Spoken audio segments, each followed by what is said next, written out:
Yeah! So, ఇప్పుడు చాలామంది అంటే నాట్ ఓన్లీ శ్రీ చైతన్య చాలా వేరే ఇన్‌స్టిట్యూట్స్ కూడా మనకి ఐఐటీ కోచింగ్, జేఈఈ కోచింగ్స్ ఇస్తూ ఉన్నారు. సో, ఒక స్టూడెంట్ గాని, లేదంటే పేరెంట్ గాని ఈ శ్రీ చైతన్యాని పర్టిక్యులర్‌గా మనం తీసుకోవాలి అనంటే, శ్రీ చైతన్య ఇకో సిస్టమ్‌ని డిఫరెంట్‌గా వాళ్ళు చూడాలి అనంటే ఏం చెప్తారు అసల? ఎందుకంటే చాలా మందికుండే అపోహ ఏందంటే ప్రతి స్కూల్ వాళ్ళు ఫండమెంటల్స్ నేర్పాలి. స్టూడెంట్స్‌కి ఫండమెంటల్స్ చాలా అవసరం. ఏంటి ఫండమెంటల్స్? బేసికల్‌గా చాలా మందికి తెలియని విషయమే. సిక్స్త్, సెవెంత్, ఎయిత్, నైన్త్ క్లాసుల్లో లేదా స్కూల్ ఎడ్యుకేషన్‌లో 2 అని చెప్తారు చాలామంది. అంటే టేబుల్స్‌ని బై హార్ట్ చేయించటం, లేకపోతే ప్రాబ్లమ్స్ ఏదో ఎడిషన్స్ ఇచ్చేసేసి వాటికి సమ్మరీ సమ్మేషన్ ఇమ్మీడియేట్‌గా చెప్పించటం, పెద్ద పెద్ద మల్టిప్లికేషన్స్ ఇచ్చి చేయించటం. బట్ ద మెయిన్ ఫండమెంటల్ ఫౌండేషన్‌లో ఏం చెప్పాలి అంటే, why multiplication? What is the use of multiplication? What is the use of edition?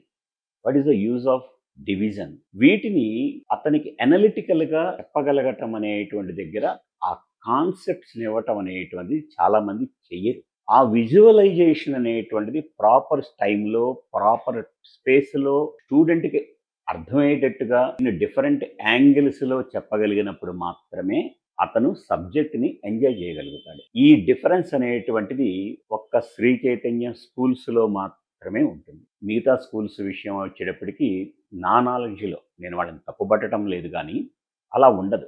జనరల్‌గా ఏదో ఫార్ములాస్‌ని బై హార్ట్ చేయించటము, ఆ ఫార్ములాస్ కింద 4, 5 లెక్కలు చేయించటము, జనరల్ ఈ ఓరియంటేషన్‌తో వెళతారు. That is wrong. ప్రతి ఫార్ములా వెనకాల రీజన్ ఏంటి? అది ఎప్పుడు వాడాలి?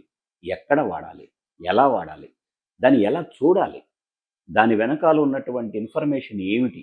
కరెక్ట్‌గా తెలియటం అనేదే ఈ ఫౌండేషన్‌లో ఆ కాన్సెప్ట్స్‌ని నేర్పటం. పర్పస్‌ని క్లియర్‌గా చెప్పగలిగినప్పుడు మాత్రమే అది స్టూడెంట్ మైండ్‌లో ఎక్కుతుంది. ఎప్పుడు ఏది వాడాలి? ఏ టైంలో ఏది వాడాలని చెప్పటంలోనే సక్సెస్ ఉంటుంది.